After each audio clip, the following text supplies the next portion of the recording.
Of course, he said that we will have to go through all the procedures to become a member of the European Union. But when they say that, when they say these things, we also need to clarify and explain that doesn't mean that we need to go to the queue line and wait for ages.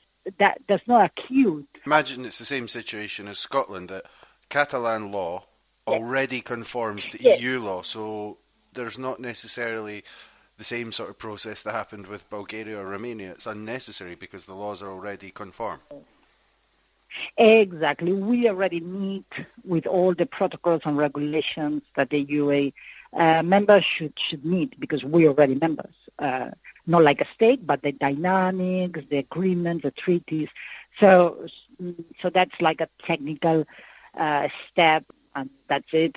We just need a technical umbrella until the Catalan Republic has the official papers, something like this. I don't want to simplify it, but something like this. It's not like a deep change in a society that has never been part of the UE, as you were said. So yes.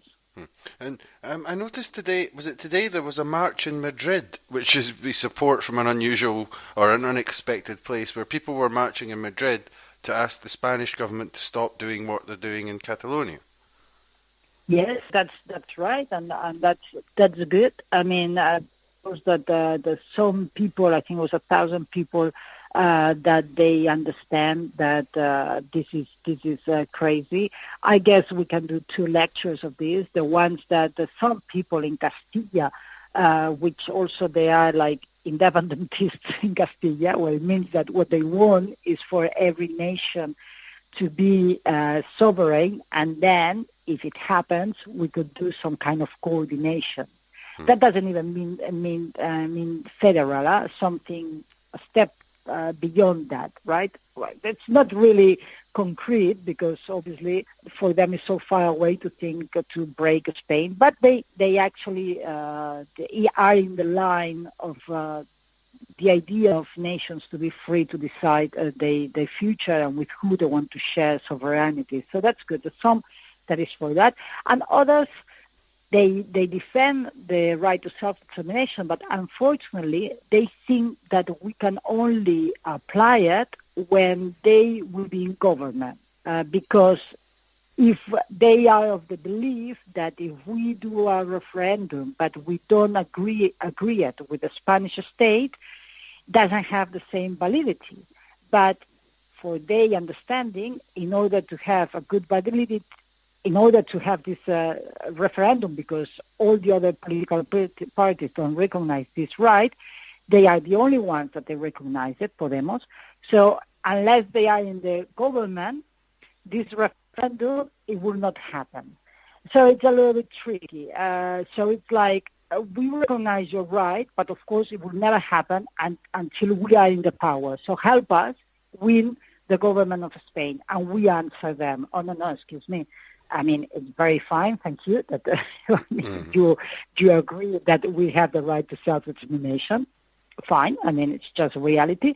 But the name of this right is self-determination. So when we decide we want to exercise it, we do it. And it's the prerogative of the state to agree or not. And we're not going to wait until Spain changes, if it never changes, to actually be able to do this referendum.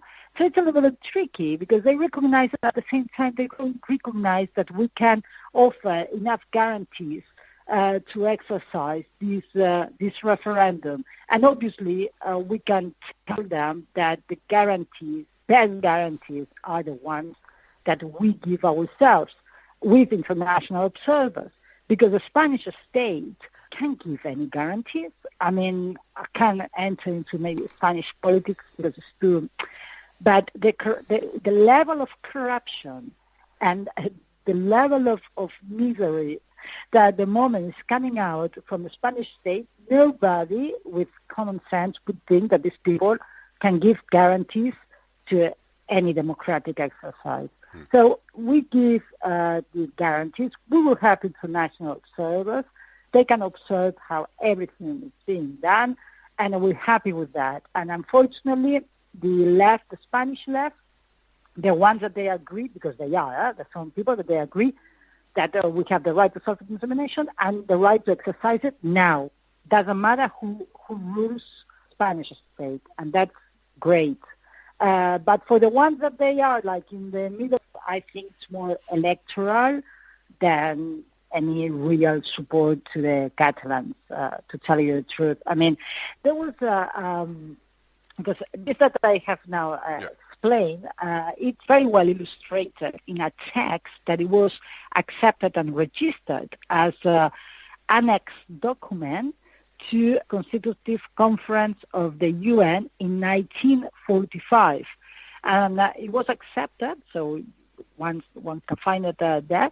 And there was a text that some Catalan intellectuals, written, and explains it very well, because it says that the basic Catalan aspirations don't change with the existence in Spain of a regime that is more or less liberal. Doesn't need a change with a measure or less oppression, with a less or more or less oppression to Catalonia.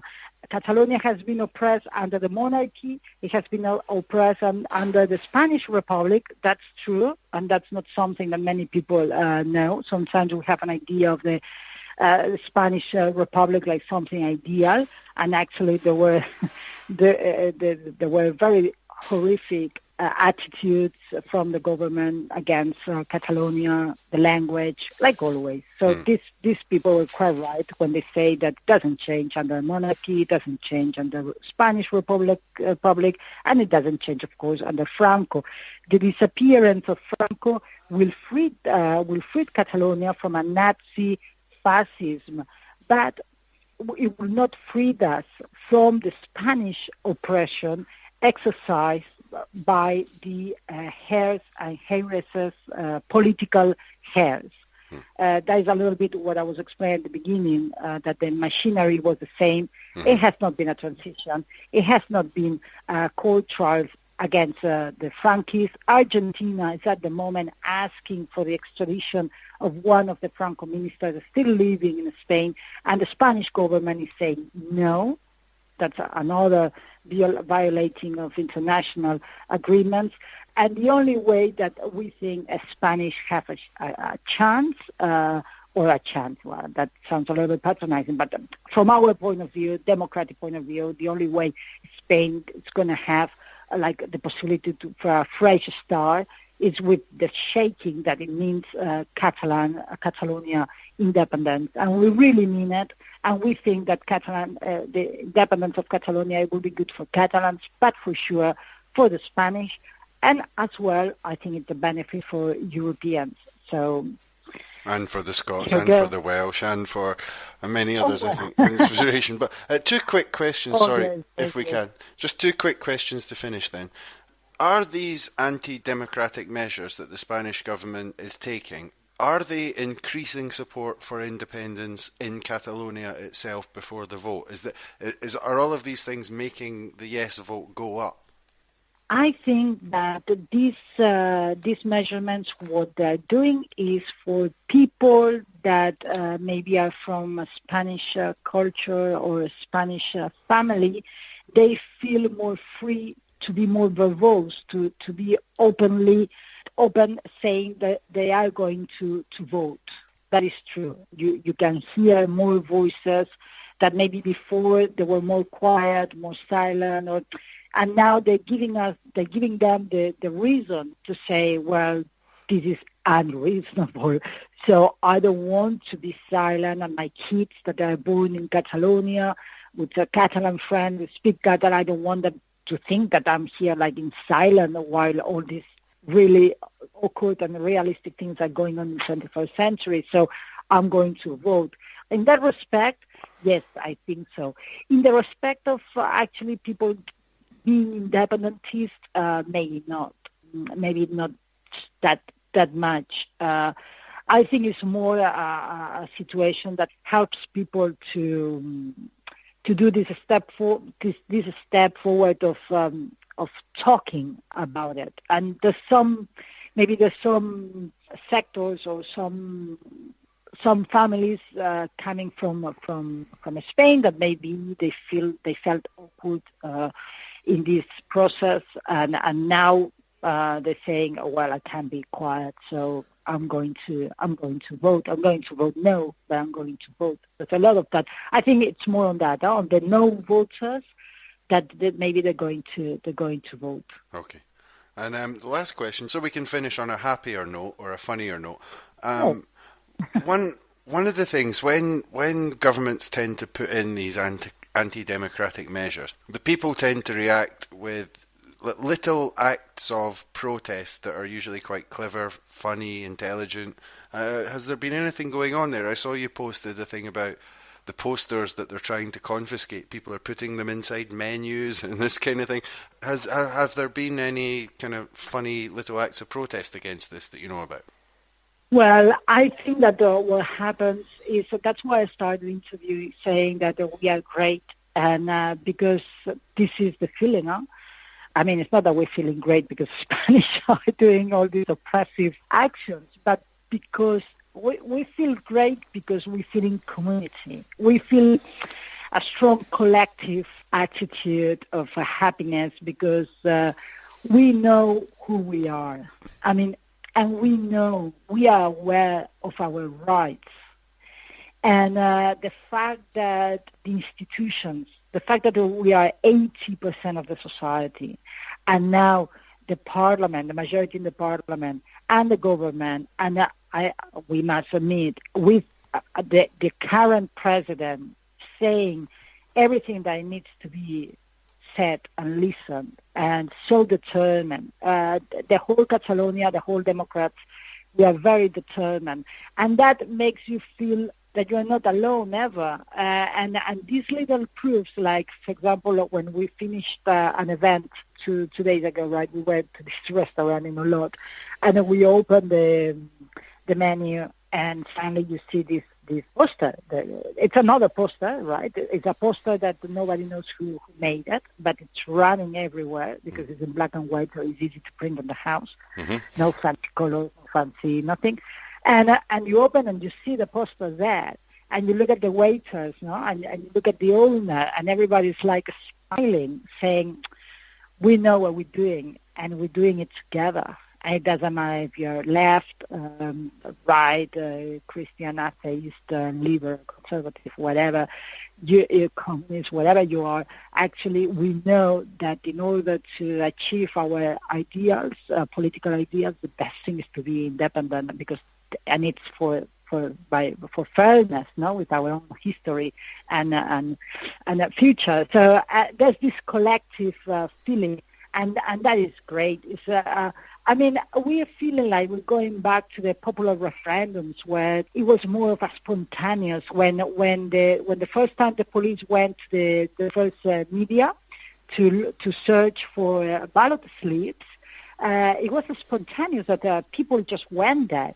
And there was the Guardia Civil, the Spanish police, and instead of being afraid, they started singing, here you are, the ballot slips, and the people in their hands, they had the ballot paper, and they were singing that to the police because you are lost, and that you are together, and that you are right, and that you are democratic, you are peaceful, and that gives you a lot of power. And with this happiness and this feeling of doing the things right, we're going to face this 1st of October.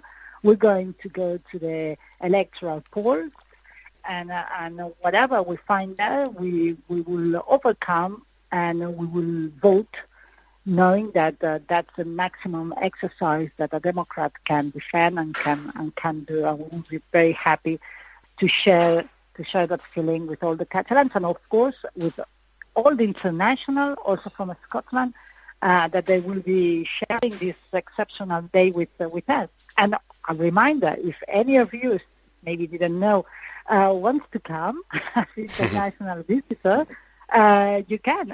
Either you can get in contact with ISEC in Scotland, Shona McAlpine, or any of our colleagues, and